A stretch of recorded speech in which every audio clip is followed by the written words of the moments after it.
Dijimos que haríamos lo que hiciera falta, cuando hiciera falta y donde hiciera falta. El 17 de marzo de 2020, el presidente socialista Pedro Sánchez anunciaba la mayor movilización de recursos de la historia reciente de España.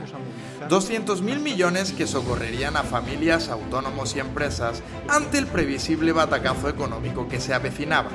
Tras el anuncio del confinamiento de la mayoría de la población, la nación sucumbía por el esfuerzo titánico para frenar la expansión del SARS-CoV-2. Pero lo que el presidente del gobierno estaba comunicando en realidad es que iba a anunciar el mayor rescate bancario en diferido de la historia del país y que a falta del suficiente efectivo en las arcas públicas, crearía el mayor banco malo de carácter popular con los ahorros de autónomos y empresas para sufragar la ingente cantidad de gasto público que vendría en el corto plazo, sobre todo de aquellas medidas de corte más populista como el ingreso mínimo vital. Te contamos aquí cómo lo hizo. Sin más, os habla Gabriel López para Ágora Futura.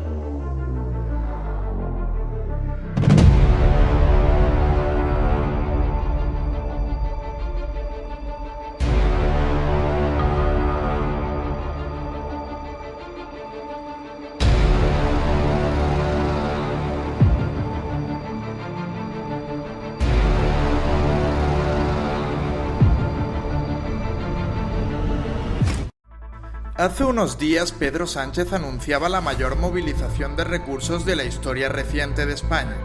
200.000 millones de euros para rescatar a familias, autónomos y empresas de la debacle económica que se avecinaba. Durante todas estas semanas los miembros del gobierno han aprovechado cada comparecencia para recordar que, al contrario que en la crisis de 2008 en la que se rescató a la banca, este gobierno iría al rescate de las familias. La muletilla pasaba a ser denominador común en cada intervención pública y a la oposición bien le pasaba desapercibido, bien parecía no importarle demasiado. Vamos a ver cómo bajo este movimiento magistral, Sánchez no únicamente encubría el mayor rescate bancario de la historia de España, sino que se servía de una abultada cifra para colmar de ceros las portadas de la prensa, además de encubrir de dónde habría de provenir el flujo de efectivo necesario para el sostenimiento del sistema en el corto plazo, de la cuenta corriente de autónomos y empresas. Pero antes de ir más allá, es necesario que veamos un poco de historia. Es junio del año 2012 y España atraviesa por el momento histórico más difícil desde la transición. El estallido de la crisis financiera de 2008, sumado a la incertidumbre generada por el gobierno y el fracaso de las medidas adoptadas desde entonces, habían obligado a José Luis Rodríguez Zapatero a convocar elecciones anticipadas pocos meses antes. Las elecciones generales se celebrarán el próximo día 20 de noviembre. Según sus propias declaraciones, hacía este movimiento para dar paso a otro gobierno que generase certidumbre. Durante aquellos meses España había perdido gran parte de la credibilidad crediticia, con la prima de riesgo por las nubes en más de 600 puntos, y con ello se había evaporado la confianza de los inversores. Si te preguntas por qué subía tanto la prima de riesgo tras el estallido de la crisis, antes he de explicarte lo siguiente. Nuestro país no puede imprimir dinero desde que España accedió a formar parte del euro. El encargado de fabricarlo es el Banco Central Europeo, que actúa acorde a la realidad económica común, o sea, fundamentalmente la de Alemania, por ser ella sola un tercio del motor económico de la Unión. No quiero decir con esto que no se tenga en cuenta el resto de países, ni que relativamente se adapten las políticas económicas a cada uno, ese es otro tema, pero la realidad es que no se puede hacer dinero en España.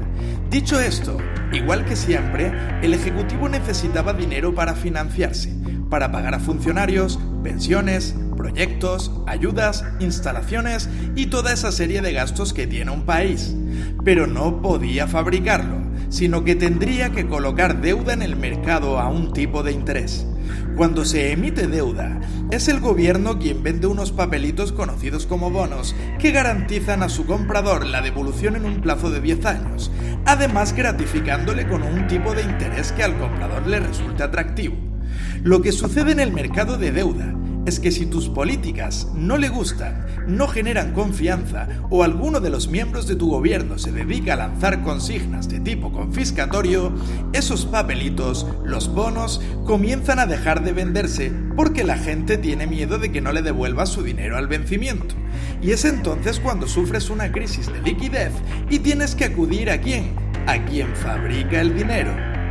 Y es que además de que el discurso errante de que este gobierno ayuda a las familias y no a la banca es falso, oculta el mayor rescate bancario de la historia de nuestro país y repite exactamente los pasos que siguió Zapatero ante el advenimiento de la crisis financiera de 2008, con una diferencia. Esta vez todo será mucho más aterrador porque su dimensión será mayor. Reducir las retribuciones del personal del sector público en un 5% de media a partir de junio de 2010 y congelarlas en 2011. Suspender para 2011 la revalorización de las pensiones. Eliminar la prestación por nacimiento de 2.500 euros.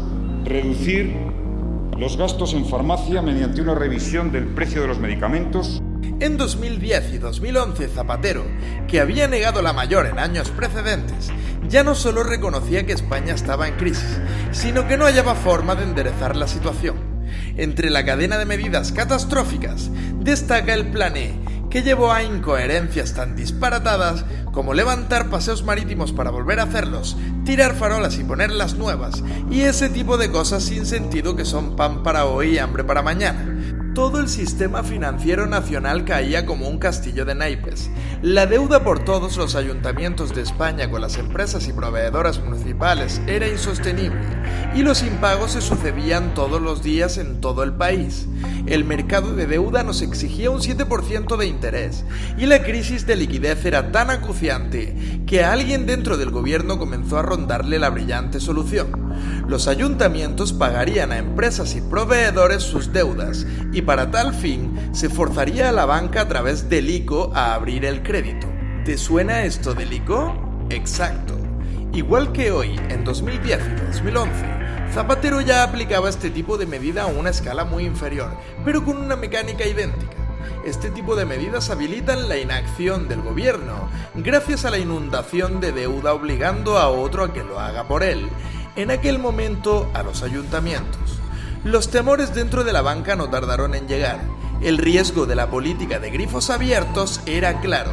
Todo aquello podía estallar. Pero Zapatero ya tenía, como dijo en rueda de prensa el mismo día que convocaba elecciones, la decisión tomada con anterioridad.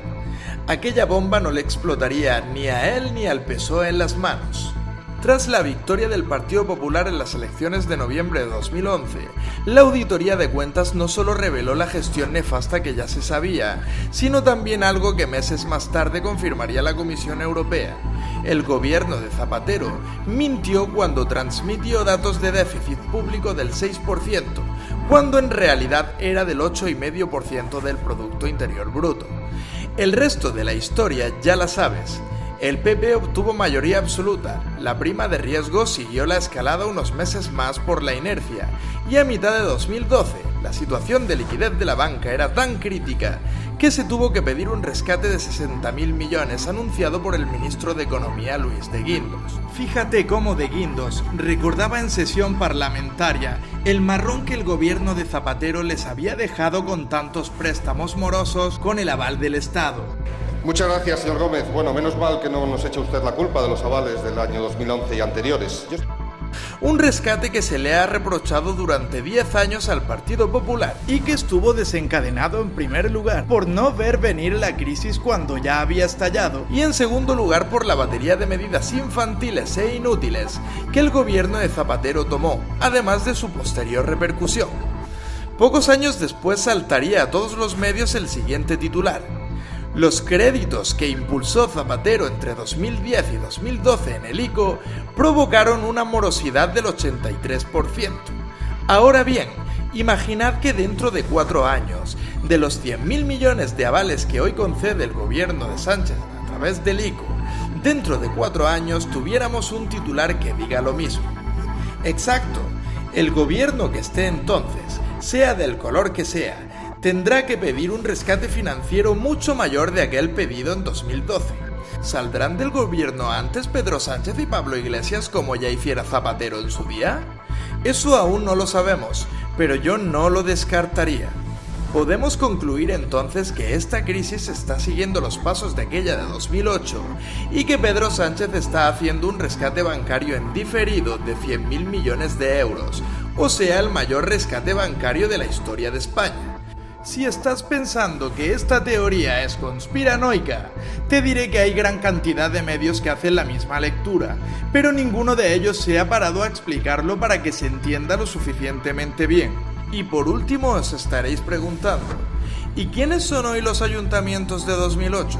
Como os decíamos antes, Zapatero obligó a ayuntamientos a endeudarse más, con unas entidades financieras ya muy tocadas por la crisis, para que fluyera la liquidez congelada hacia los proveedores. Hoy esa liquidez fluye desde los propios autónomos y empresas, que obligados a mantener sus puertas cerradas, siguen teniendo que pagar cuotas, alquiler, luz, agua o seguros sociales de empleados, entre otros. Son ellos los que ven cómo su cuenta corriente baja en una oleada de gastos y sin posibilidad de ingresar, a los que no se le exime sino que se le aplazan deudas, y los que deberán afrontar una reapertura con unas arcas seriamente mermadas. De esta forma, mientras te meten con vaselina que este gobierno apoya a las familias al contrario de aquel de 2008 que lo hacía a la banca, acometen un rescate en diferido de 100.000 millones de euros, que supone casi el doble del rescate de 2008.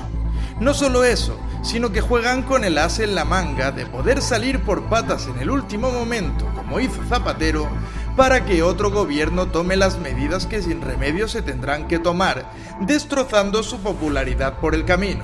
En mi opinión, llegará como fruto maduro un momento en el que algún gobierno deba cometer una flexibilización del mercado laboral. Eso caerá por su propio peso. Si cuando un autónomo abra las puertas tiene un tercio de los clientes que solía tener antes, con el mismo personal el negocio no será rentable. Y si además le prohíben despedir, llegará el momento en el que su liquidez se termine y tenga que cerrar.